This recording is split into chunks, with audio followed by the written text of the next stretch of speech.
เอามวนกันนะพี่น้องเด้อมันนี่เด้อ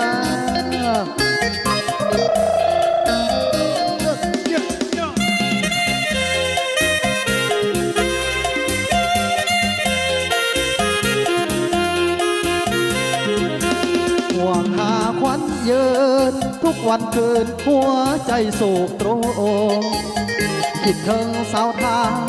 พนมคิดถึงตากลมเลือจากคณะก่อนเคยผูกกัน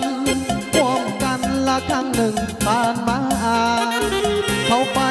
ในงานบูชานมัสการพระธาตุพนมขะเนืองวิบา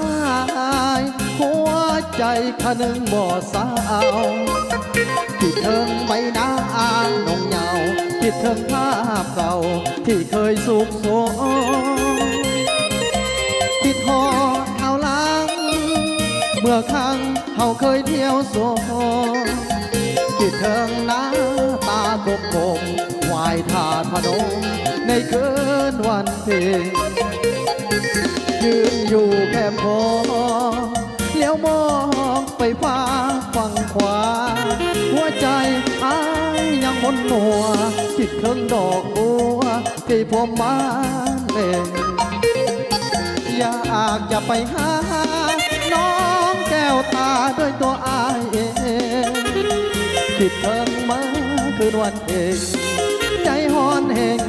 คิดถึงจริงแท้โอ้นวลละอ้อ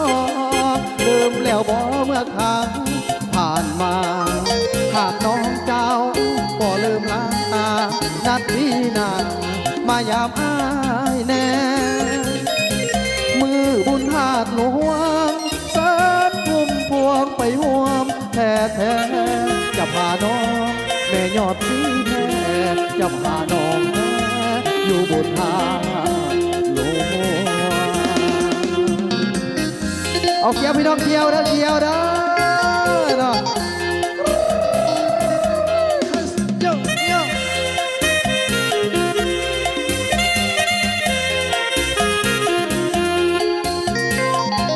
ยืนอยู่แคบคอ